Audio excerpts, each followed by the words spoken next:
What is up, everybody? Welcome back to another video. In today's video, we are back with another Detroit Lions recap video. Today, we are diving into the Lions-Saints game, sort of with our initial reactions, kind of, but I did rewatch the game. I got my notes, and today, we're going to recap. So let's get it started. Welcome, everybody, to another video. Glad you guys are here, and yes, we are back with another Lions video, man. And this one, pretty excited about, because when you get to rewatch the game, it's different. You get different takeaways. There's things that you didn't notice when you watched the game live, and you have those immediate reactions. Also, there's a lot less emotion towards it, at least for me personally, so it's way easier to just look at, like, oh, actually, what happened here? Oh, I can pause and rewind. So this is great. Love doing this video. The All-22, we'll probably do that at some point still this week. Maybe. I mean, sometimes when we do this, it can kind of overlap, so sometimes there's no point in doing both. But I still want to do this video for this week because I didn't give you an initial reactions yesterday from the immediate reaction of the game outside of the post-game show on Bleacher Report, and I thought really there was so much that went on in this game, from the rushing attack in the second half, the way that they came back versus the way that we started in this game, the way that it was finished. There were so many things that I didn't want to wait to get to until the All-22 came out. So no, this is not All-22 footage. I don't have it yet. The NFL has not uploaded that yet, but we will show some clips as we go through this, show some key plays from this game, kind of like we did a week or two ago. I can't remember. I think it was 2 weeks ago we did a video like this. And also, I put together a little bit of a list of like stock up / stock down, not just for individual players, but just in general. What I thought got better this week, and maybe things that were a little bit worse, or things that weren't great this week. Maybe not worse, but they just still weren't that great this week, where we're coming from this Green Bay Packers game. And I think there is a lot of positives. There's still some things that I don't love, but like we said last week, there's clarity, and I think the Lions have that. But they also have some players that have really showed up this past week. Of course, we had Bruce Irvin, the new addition, made some plays,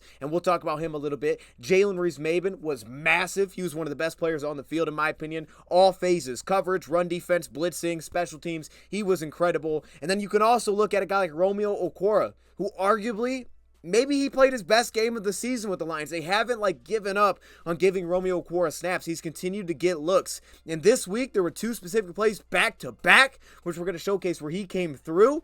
And I was like, yo, that's awesome. That's really positive. That's something that you'd love to see. So with that, let's dive right into it. Run through some of the key plays that I took away, that I saved, that I was like, hey, we need to talk about these one more time. Maybe there's something specific I want to show about that play. Maybe it's good, maybe it's bad. I don't know. But I got a lot of plays that I want to get through on both sides of the ball. These will be in order of the game. Okay, that doesn't mean every drive I have a play, but these are in order throughout the game. So let's get right into it. Let's start on the defensive side of the ball, because, man, we got out to a really hot start defensively. Of course, we had the interception, which I'm not even going to showcase here, but that was a nasty interception from Brian Branch.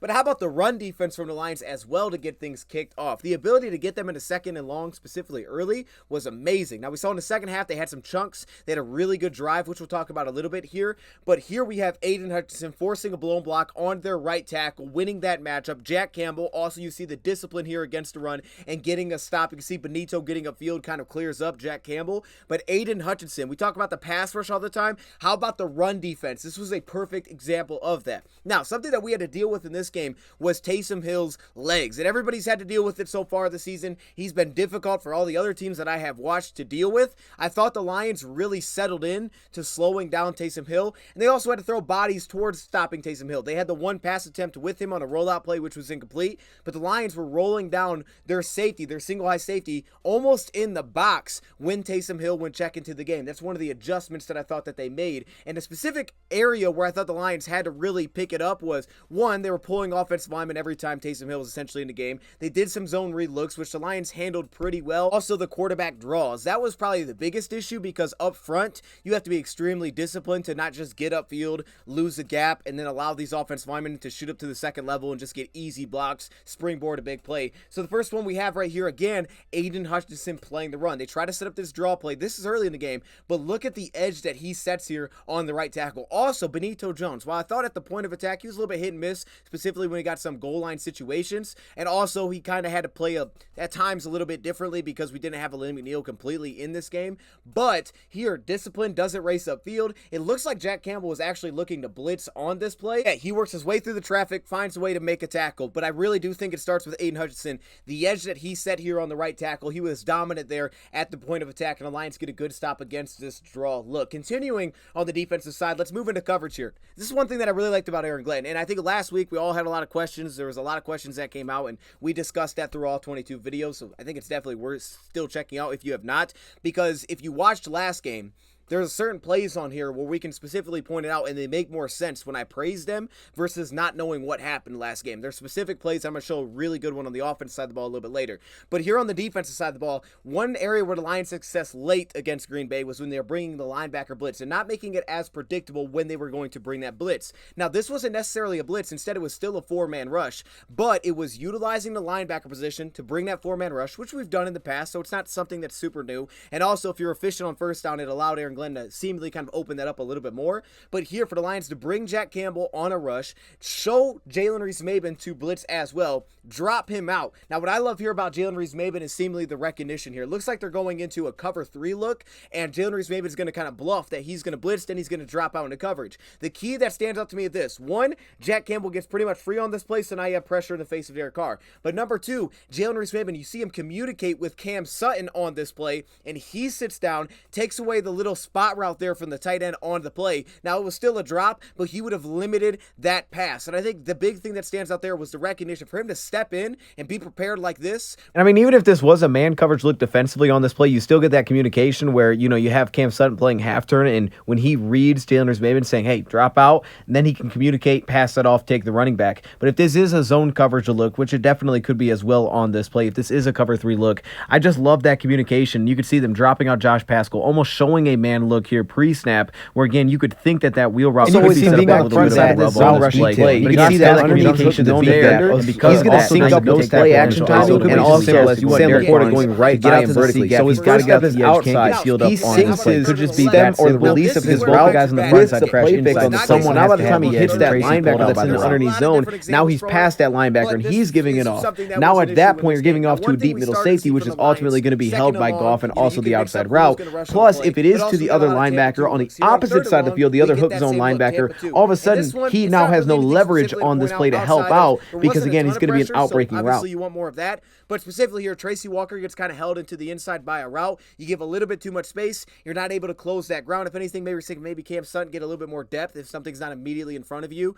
And on that play, you give the big chunk. So there were different reasons for giving up the big plays, but that's something the Lions did not do extremely well, was get off the field in 3rd and 11. I don't think it was one thing over and over that was the issue. I think it was a multitude of things, but the Lions were not great at getting off the field in 3rd and long. You love your chances if you consistently are living in 3rd and 10 plus as a defense, but it wasn't great in this game. Too many of these drives continued. Some of them weren't necessarily their fault. I mean, you had the roughing call, which you could blame on Bruce Irvin. You had the tip pass, which, you know, was kind of like, well, dang. I mean, I don't know what you do with that. You played it incredibly well, right? Brian Branch made a great play. Jerry Jacobs was waiting to pick it off, and then the guy catches it, and he picks up a huge first down, and they score a touchdown on that drive. How about we flip it to the offensive side of the ball, though? It's a bad play for the offense, but this is one not necessarily bad in the sense of necessarily I don't think the play call here, but instead more so the defense was really prepared for this. And what they're going to do defensively is they're going to play cover 1, but instead of bringing a typical 4-man rush, at least they only bring 3 rushers on this play. They're going to drop out their edge defenders, and that becomes the key here. The Lions are going to set sort of a pick play, I guess, but really you kind of run like a curl flat with Laporta and Josh Reynolds. Here's the issue. Carl Granderson drops out into coverage. So now all of a sudden, instead of getting it man across the board, right, one-on-one on one-on-one,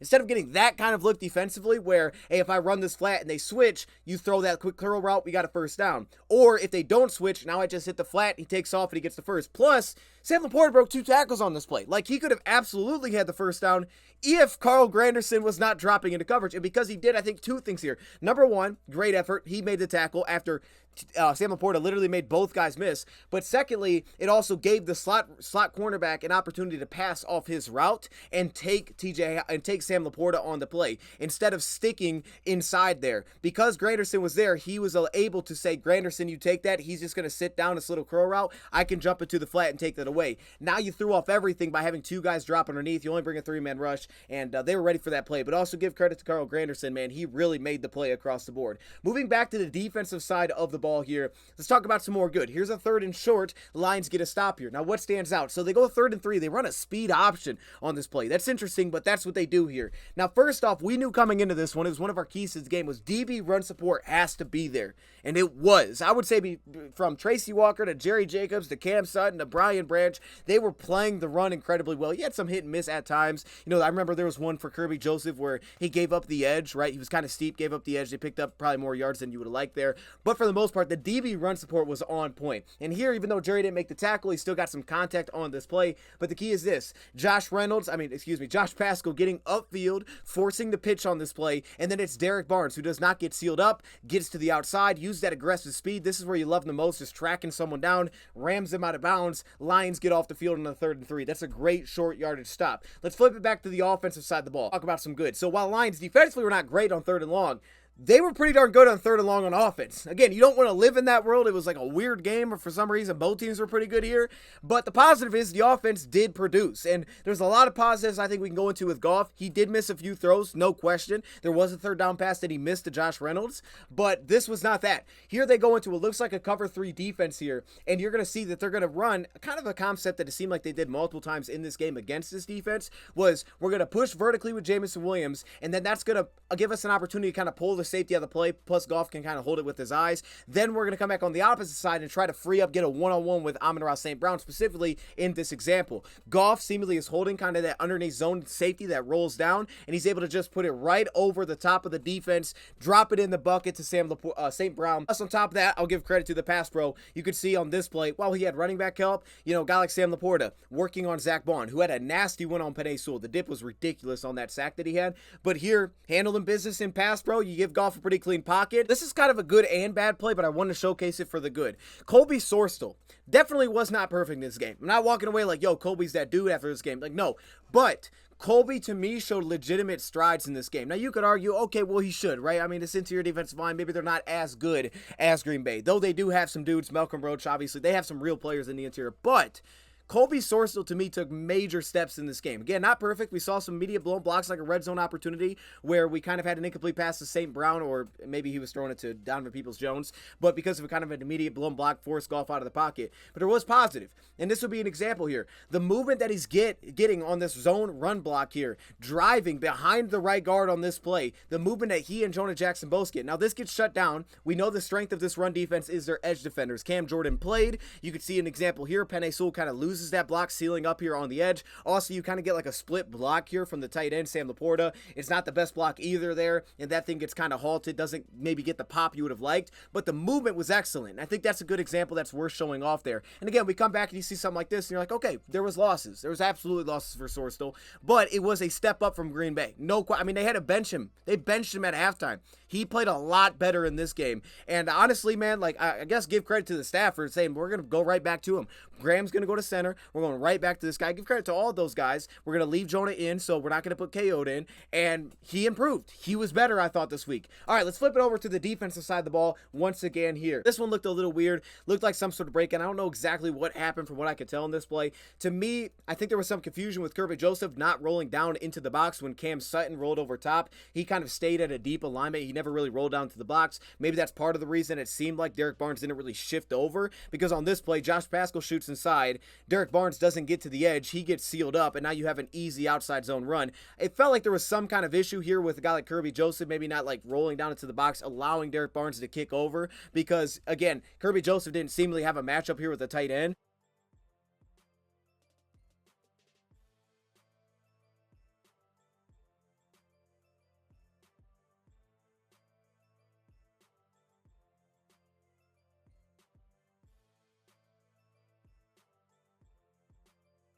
Continuing another breakdown here, and this is unfortunate. I didn't notice this as much, but this is something we've seen this season, and when I said last week clarity, like, this is an area where I think we have to get better, and this was not great again, but you get kind of a quarters look seemingly here defensively, and once again, running back slowly works through the A-gap. If you watched last week's video, you know exactly what I'm talking about. Slowly works through the A-gap, and both Jalen Reese-Maybin and Derek Barnes both take the running back on this play. I get why Jalen does, all right? In my opinion, if you're playing that underneath zone, you have three underneath zone defenders, he goes into Jalen's area, okay, you take that, but they cross underneath here, and for whatever reason, Derek Barnes also stays with the running back. Now you have an open Taysom Hill. It's just an easy chunk play, and that's those little things. We were watching it like, man, what was the play call there? Well, it's not a play call. It was a breakdown. You can't have two guys covering one. That can't happen. Unfortunately, I think we've seen too much of that, but, you know, that one, again, just a little bit of a breakdown there underneath. Continuing with defense, 3rd and long defense, not great. I guess we got some bad plays in a row here. 3rd and 12. Really, to me, if anything, when I look at this one, one, the Lions didn't blitz. Watching it back, Lions didn't blitz. They brought a 4-man rush. So two, I don't know what they're doing with their safeties. I mean, to me, one of the critiques that I have when I walk away from this game from Aaron Glenn is specifically on third down, the attention that was given to Chris Olave specifically. Like in this play, if you're playing cover one robber and you're rolling down to safety playing one deep middle, I don't know that I love that, right? I think you have to cheat to Olave's side. He had to get extra attention in this game. I can't see the all 22, so I'm not saying he didn't, but that felt like a necessary thing, especially on third down. Give him more help. Like getting Kirby Joseph one-on-one because we blitz. I get it. You blitz, so you get one-on-one. But that was still something that happened. They picked up a first down because of that. I understand the aspect of it. The blitz wasn't maybe getting home. I think like they were hoping it to happen. Like they weren't getting free rushers consistently with bringing the blitz. But with that being said here, simple as Jerry Jacobs here loses outside leverage at the line of scrimmage. Then the receiver is able to get vertical, stack it, and then work back outside. And if it is a single high deep safety, work back towards the sideline, creates a space, and it doesn't allow the safety get into the play. And that's where you get the big shot there on 3rd and 12. So again, I'm not going to hate on the play call. If anything, just in general, I'd have liked more attention thrown to Chris Olave on third down. The offense side of the ball. Speaking of miscues, this is one of those. All right, first off, getting behind the chain 2nd 15, that's not great. But secondly, these are like the little things that happen. And I think you could blame a couple things here. But first off, defense, 2nd and 15, they go Tampa 2 defensively. Lions, I love the play call for it, right? They try to set up a screen. So they work Gibbs outside, break it back inside, set up kind of a middle screen. I love the play call. It makes sense. If the linebacker in the middle is going to drop deep, which, by the way, credit to New Orleans because I think another part of Goff playing well was, one, our pass pro was better, but two, I also think for them defensively, their ability to disguise and play safeties like linebackers makes them a little bit tricky in the back end. So the fact that we were able to convert like we were on 3rd and long was impressive. But an example like this, I don't hate the play call. It makes sense on paper, but you can see that the edge defender kind of squeezes Jahmyr Gibbs wider on this play. Now the timing's thrown off. Pressure is going to ultimately get through because you're setting up a screen. The linemen are trying to get up to the 2nd level. And now when that's thrown off, Goff has to hold it a little bit longer. The receiver's not there, and he kind of throws it. If anything, I could say maybe Goff give him a better ball on this play, try to lead it more, maybe puts more air on it. I can understand why he didn't want to put air on it because he didn't see anybody, so it's like, I'm not throwing everybody, let me put it on him. But you could have gave him a better ball. The timing was thrown off a little bit on this play, and that's where you get an incomplete pass. I don't hate that, but you can see the little things like that can throw timing off. Flip it back to the defensive side of the ball. Little miscue from the linebacker position seemingly on this play. It looks like the Lions went into another quarters look. Now, here's the reality is, in the second half, New Orleans here, we've seen this, they had a good plan to be more efficient on first down. I thought a lot of that was passing the football. And there were two plays that I kind of look at the linebacker position. First one was a good design. It looked like we went to a cover 3 look, and you could see they kind of like showed a corner route, right? So Brian Branch would have ultimately fell into that zone, but he didn't because they didn't run the corner. He kind of sat down, and once that took place, Jack Campbell bites a little bit on the play action, doesn't get enough depth to really affect the pass. He was close, but didn't get enough depth. Then you come back and you have a play like this, where again, if you have 3 underneath zone linebackers, I understand it. They do a fake toss. Melk Rodriguez, he's trying to pursue the play, and now all of a sudden that tight end, the inline tight end goes right by him, and it's an easy completion. You're not going to have anybody over there because if they're running people vertical, the cornerbacks are out of the play, the safeties are playing a deep quarter of the field, you're not going to have anybody over there. So all of a sudden, if that's not picked up, which we knew coming into the game, they were going to be tested again, especially with their top weapons kind of being tight end. Foster Moreau, Jawan Johnson, I mean, that's just where they're at health-wise. Those guys will be tested, and credit to New Orleans. Starting the second half, I felt like, okay, we're going to put those guys in a mix and see how they handle it, whether that's the crossing route underneath or that's something like this. And we didn't handle that extremely well in a play like this. I can understand, if anything, maybe Josh can give a little bit of contact offline, slow down the route. That way he's not just sprinting past Melk Rodriguez, because that's going to be hard in general. But again, there you go, a little kind of miscue underneath. Now, flip it back to the offensive side of the ball, and this was the chunk play the Lions hit to Laporte. It was a great setup again by Ben Johnson. I loved this here. First off, I think this was set up a lot throughout the game, and we can look at this better probably with the all-22. But they seem to go into another cover 3 look here defensively. And the Lions are going to utilize a fast motion with Jahmyr Gibbs. They had shown this the first time they showed it. They handed it off to Jahmyr Gibbs, picked up 5 yards. So they utilize fast motion with Gibbs here on this jet look. Now you get the communication. So the safety's playing the flat. He communicates, I'm taking the flat away.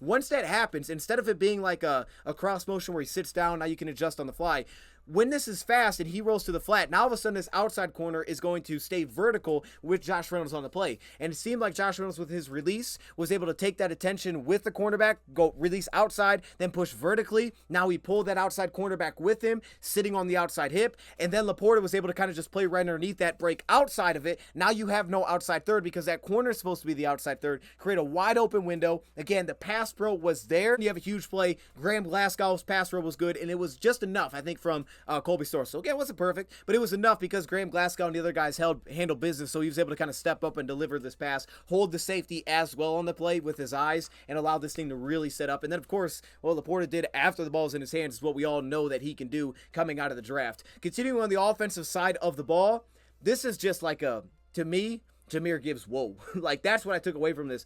I walked away from this thinking this is one of the more impressive games I've seen from Jahmyr Gibbs this season as a rusher, okay?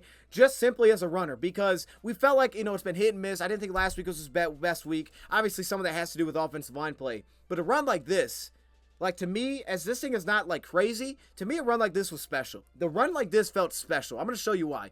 So, Lions, again, kind of do that split zone look with their tight end. And you're going to notice on this play that Jahmyr Gibbs, one thing that he does really well, looks kind of like unorthodox, right? It's not your like pure like, oh, just juke. But instead, he has a great ability to make himself skinny. And he sets it up really early. And here he makes himself skinny, does not allow a clean hit. He does this at the second level, third level. It's another example. He just makes himself skinny. He plays into who he is, right? He's not a big honking running back. He makes himself skinny. Then, after playing through the contact, this burst is like, whoa. I understand he didn't score here. We saw it earlier on another play where he burst out of it and he goes down to the 2. But the burst off of this to pick up like 7 yards was like, yo. I mean, this man went from shaking off a tackle, high knees, to I'm out. Like, that was awesome. That was a special type of look there. Special glimpse from me for Jahmyr Gibbs. I was like, that's pretty darn impressive. And sticking now, let's go back to defense side of the ball. We got to talk about that man, Romeo, because here's the back-to-back plays where I was really impressed. First play, we got an outside zone here. Now, this is really, obviously, Brian Branch steps in, makes a tackle, DB, run support, avoids the receiver block. But how about Romeo on the backside here? The run support that he's giving as well. Fighting his way inside on this play, getting in on this run stop. Then the very next play, Lions go into Tampa 2 defense because you got to stop, right? You limit it to a 2-yard gain. Now all of a sudden you drop back in coverage. Coverage is on point, right? Seemingly because Carr does not get the ball out early. He goes like 1-2 and then he's sacked on the play. But Romeo fights through 2 blocks. He goes through the right tackle and the right guard, Ruiz. Then he gets the sack on the play. And I got to say, those 2 flash plays were like, yo, they keep giving him snaps. There might be something there. And I think there's also probably a little bit of like, yo, Bruce Irvin's here. Let me light this thing up, okay? I want my snap still. Well, I don't know, right? I'm not going to say like, hey, man, he's what he was years ago. But this was awesome. I mean, this is very positive, I think you take away. Plus, kind of a side, I mean, it's not always there, but Josh Paschal, again, like last week, I thought it was his best pass rushing game, arguably of the season. There was some more of those flashes in this one. Like, the edge position, I think, is really getting stronger. It's not like taking off, but it's getting stronger opposite of Aiden Hutchinson. Now, that's not to step back and say this was the best offensive line. You should anticipate that. But specifically with Romeo here, those are 2 really good back-to-back plays there that we saw. Beating 2 blocks. Also, they use a little disguise here with the coverage. Safety drops out on the play. Jerry forces the receiver inside. But the point is that was great. And speaking of defense, Jalen Reese-Maybin, let's get one of his awesome plays in here. They run the end route, and it's not, here's the thing about this. It's not even just Jalen.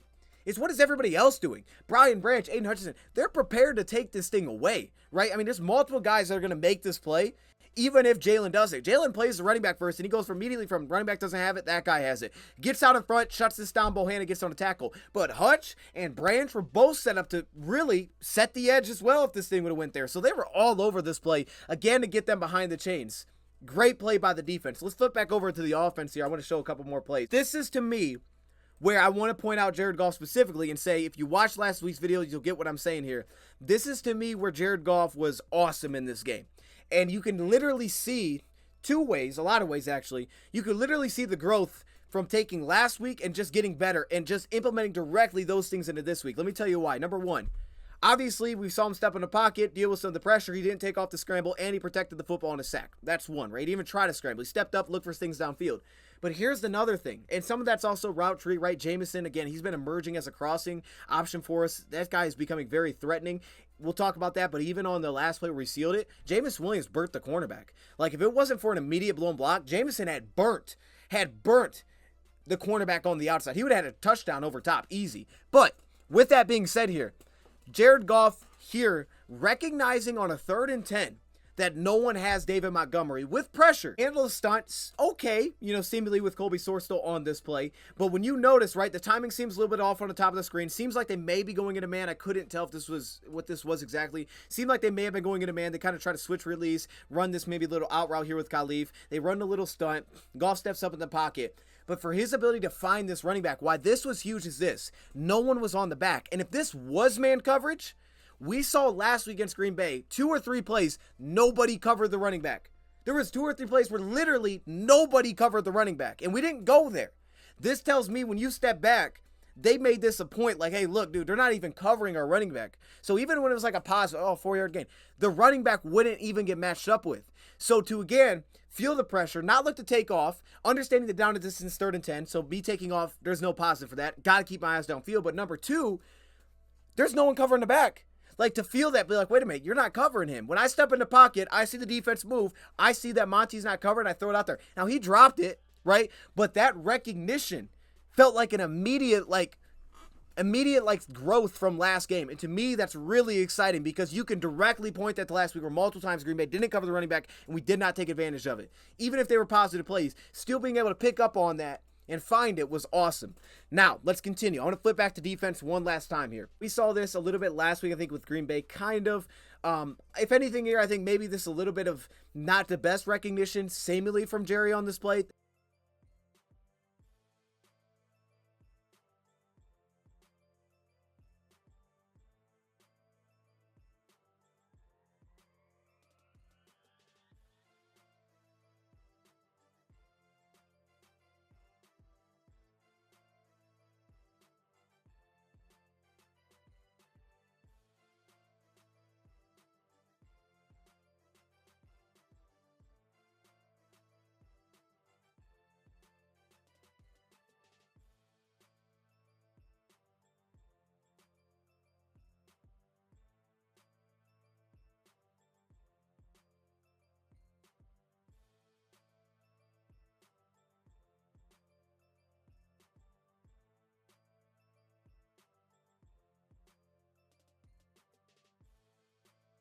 Continuing to the 4th and 6th play, what I love about this is 2 things. Number 1 is Chris Olave on Brian Branch. Wouldn't rather have another matchup as a defender, as a Lions fan.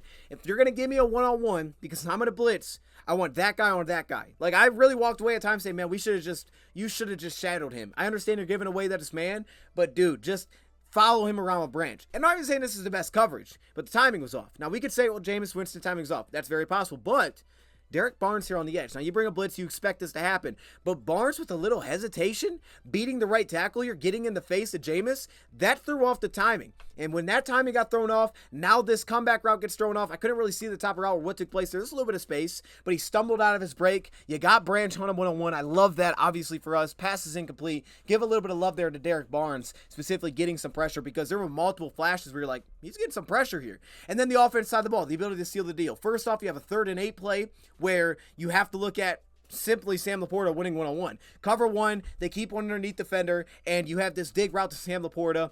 Pass protection is great on this play. Just simple as that. He's beating Howden here, who is a rookie 5th-round pick, one-on-one. You trust that matchup. He wins that matchup. Boom, you got a first down. Then on 3rd and 9, the play that sealed the game, I give a lot of credit to the play call, and obviously a lot of credit to Goff here. And Josh, because Josh hadn't got a catch yet, and to make this grab, just plucking it out of the air, when you needed it most, staying ready was massive. But here's the reality, though. 3rd and 9, they go cover 1. We can't see it all, but Jameson beats the outside corner on a deep post. But we can't get it there because we have an immediate blown block by Jonah Jackson on this play. So now you got that pressure, and Goff's got to step up.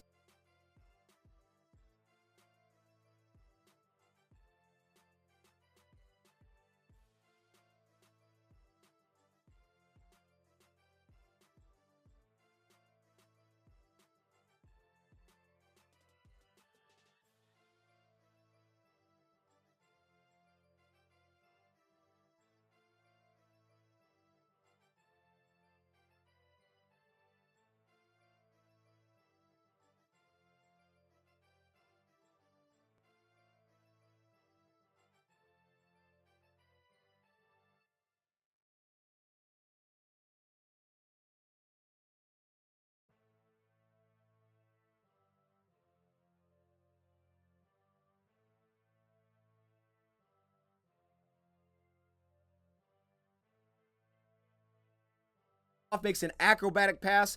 Kind of reminded me of the Chicago Bears pass that he made in that last 2-minute drive where he won the football game to Montgomery. Made that kind of throw, and once again, like he did multiple times this game, 3rd and long conversion, but also it was keeping the eyes downfield, finding something, not looking to take off. And man, I mean, that just felt like a beautiful example of playing into my strengths. Like if I said, Goff, what are your strengths? Playing into his strengths in this game. And again, the O-line pass pro was better in this one. Now, final thing I want to showcase, just a couple stock up, stock down, just to kind of recap here. Obviously, Jalen, DB run support, Bruce Irvin. Bruce Irvin got a sack. He also had a roughing. But what's crucial here about Bruce was honestly more so this to me. He dropped into coverage on a 2nd and long, and the Lions went to cover 3. He went in coverage, took away an underneath route. It wasn't that he did something spectacular in coverage, but he has that athleticism. And the Lions trusted to do that. It's like, was James Houston that could rush the passer? It became Jack Campbell, but it wasn't natural. Jack went to Mike, played pretty darn well against the run in this game.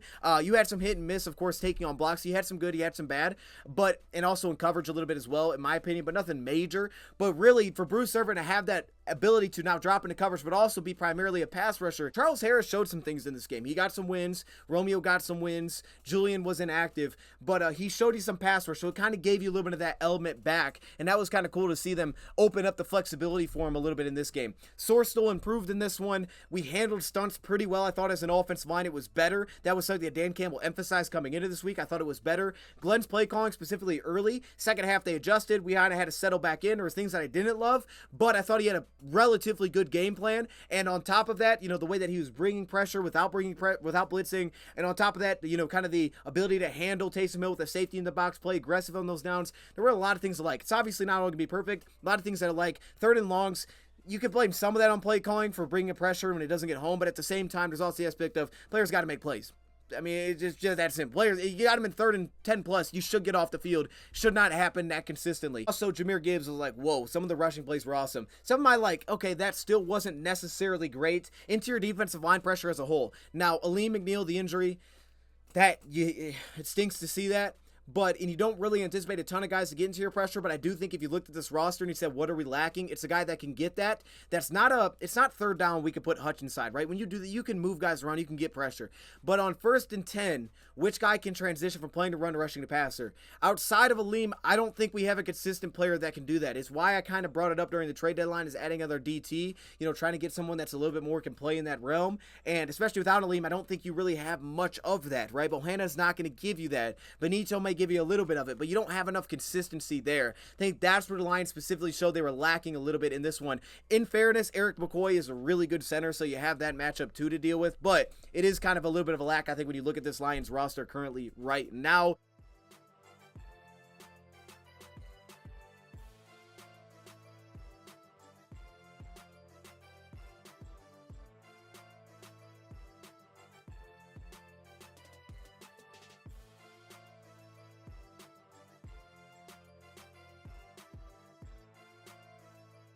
Of the other things, we kind of touched on. So I'll leave it right there, man. Let me know your thoughts in the comments below. Wanted to hit on some key plays from this game. Overall, the Lions got the win, man. I think there's some real positives from this one, and that's what it's about. It's about getting the win. We're 9-3. Thank you, Prop, for watching, and I'm out.